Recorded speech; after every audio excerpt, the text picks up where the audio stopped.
Video उतारे हम लोग भाई जाओ बाबू भाई बात कर रहे थे तुम। हाँ कई बात અંદર કોઈ નહીં या तो हमने भाई जाओ बाबू મૂકી જાય તો અમાર શું કરવાનું અમે લાઈટ લાવીએ કે જનરેટર અમે મૂકીએ એ પ્રોબ્લેમ નથી ત્યારે 50 રૂપિયા લીધા છે તો તમે કહો તો રિફંડ આલો કહો તો મૂકી જાઓ અમને મૂકવા જાઓ મૂકી જાઓ અમને મૂકી જાઓ શેમાં જવાનું અમારે टेक्निकल रीजन की वजह से ट्रेन नहीं चोरी की चोरी की बात बता रहा हूँ ट्रैक में चोरी हो गई है टेक्निकल क्या चोरी हुई है? एक मिनट आप बाहर रहो टेक्निकल क्या बाहर ही अंदर नहीं आया कोई। टेक्निकल क्या चोरी हुआ है? SRPO वाले को बुला लो इनको बता दो क्या आप बुलाओ इनको समझा दो અમદાવાદ શહેરની અંદર નરેન્દ્ર મોદી સ્ટેડિયમ વિશ્વનું સૌથી મોટા સ્ટેડિયમની અંદર અત્યારે વિશ્વની સૌથી મોટી લીગ ઇન્ડિયન પ્રીમિયર લીગ એટલે કે IPL ચાલી રહી. હવે તમને એમ થતું હશે કે IPL નરેન્દ્ર મોદી સ્ટેડિયમમાં ચાલી રહી છે, આ કોઈ નવી વાત નથી. બિલકુલ આ કોઈ નવી વાત નથી, પરંતુ નરેન્દ્ર મોદી સ્ટેડિયમની અંદર ગઈકાલે મુંબઈ ઇન્ડિયન્સ અને સામે પંજાબ કિંગ્સની એ મેચ હતી અને મેચ પૂરી થયા બાદ અમદાવાદના રસ્તાઓ ઉપર જોવા જેવી થઈ હતી. અમદાવાદના રસ્તાઓ ઉપર મોટી બાકાઝીકી બોલવાની તૈયારી હતી. જો કે એ આમને સામને બોલાચાલી પણ થઈ, પણ એ થઈ ક્યાં? અમદાવાદ મેટ્રોમાં. નમસ્કાર, આપ જોઈ રહ્યા છો ન્યૂઝ રૂમ ને આપની સાથે હું છું પ્રદીપ.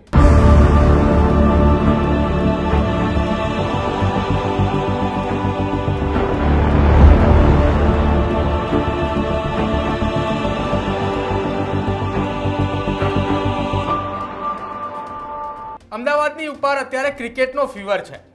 ક્રિકેટનો ફીવર એટલા માટે કે વિશ્વના સૌથી મોટા સ્ટેડિયમ નરેન્દ્ર મોદી સ્ટેડિયમની અંદર IPLની ફાઇનલ મેચ પણ રમાવા જઈ રહી છે. જો કે ફાઇનલ મેચ પહેલા જે અમદાવાદના નરેન્દ્ર મોદી સ્ટેડિયમની અંદર મેચ હતી, જે હાઈ વોલ્ટેજ મુકાબલો હતો, એ મુંબઈ ઇન્ડિયન્સની સામે પંજાબ કિંગ્સનો એ મામલો હતો અને એની વચ્ચે મેચ પૂરી થઈ. અંતે પંજાબ જીત્યું અને એ સ્ટેડિયમની અંદર ઉત્સાહ સાથે લોકો બહાર આવ્યા.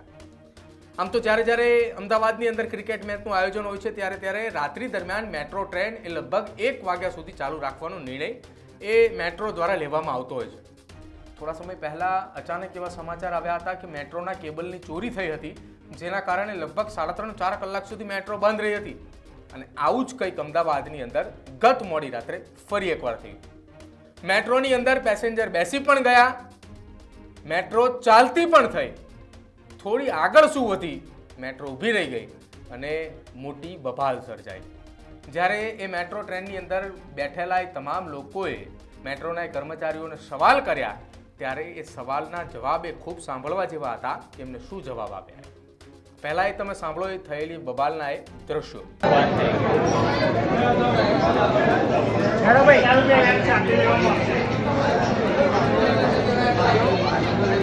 બધા ભાડું પાછું લેવા ભાડું પાછું લેવા અંકા તંકા દેડો બધા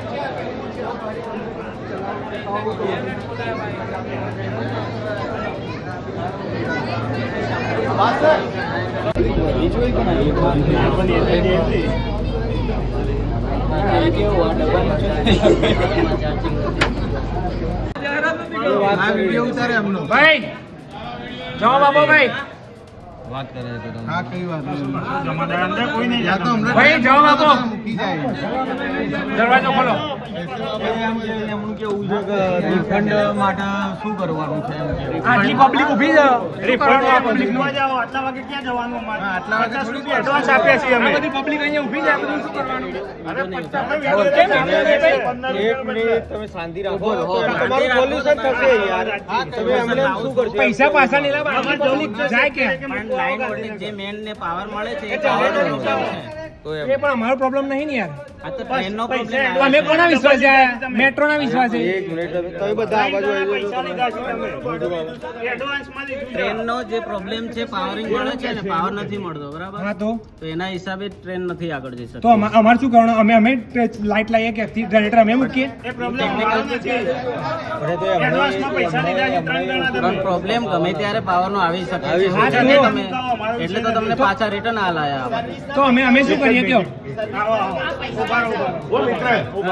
જતા 15 રૂપિયા રાયસનથી ટિકિટ હતી, અત્યારે 50 રૂપિયા લીધા છે તો તમે કહો તો રિફંડ આલો કહો તો મૂકી જાઓ અમને મૂકવા જાઓ. મૂકી જાઓ અમને મૂકી જાઓ. શેમાં જવાનું અમારે? મૂકવા જાઓ તમે. મૂકી જાઓ બાપુ, આજી વાત છે. टेक्निकल रीजन की वजह से ના ट्रेन તમે नहीं चल ચોરી सकी। કીધું અત્યારે ચોરી चोरी કીધું चोरी अभी चोरी की बात बता रहा हूँ मैं। टेक्निकल ट्रैक में क्या चोरी कैसे? हो गई है, उसकी वजह से ट्रेन नहीं चल सर, सकी। શું technical ચોરી થઈ बसें છે? अरेंज करवाइए मेट्रो की तरफ कुछ से। नहीं अरेंज हो सकता है, रिफंड मिलेगा। रिफंड रिफंड नहीं चाहिए, छोड़ने ही आओ। ऐसा नहीं टेक्निकल क्या चोरी हुई है? अरे SRP वाले को बुला दो यार। टेक्निकल क्या चोरी हुई है? एक मिनट आप बाहर रहो। टेक्निकल क्या बाहर ही अंदर नहीं आया कोई। टेक्निकल क्या चोरी हुआ है? SRP वाले को बुला दो, इनको बता दो क्या। आप बुलाओ इनको यार इनको समझा दो। यहाँ पर टेक्निकल क्या चोरी हुई है? ऐसा बोल रहे हैं। ट्रेन चल नहीं सकती अभी, इनको रिफंड दे। रिफंड दे। મારી વાત સાંભળો સાહેબ, અમે શું કીધું? ટેક્નિકલ ચોરી થઈ. તો ટેક્નિકલ ચોરી શું થઈ? રિફંડ લઈ લો. રિફંડ કેટલું આવશે? રિફંડ અમને પાછું 200 રૂપિયા આવશે? ઉભું રહેવાનું. 200 હાલશે જ નહીં, તમે શું કરશો? 300 રૂપિયા રિફંડ આપી દઈએ અમને. સિક્યુરિટી શું કરે? ચોરી ને બોરી થાય છે તો એને 300 રૂપિયા આપી દેશે રિફંડ. એક એક આંકડે ચોરી થઈ હતી. હા 300 રૂપિયા માગે એક એક જણ રિફંડ. મારું સાહેબ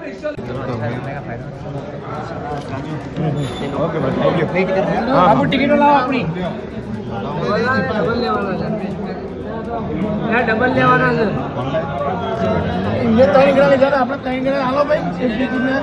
બાબુ ટિકિટો આપણી. બે તઈ ત્રીજી ચોથી પોણા.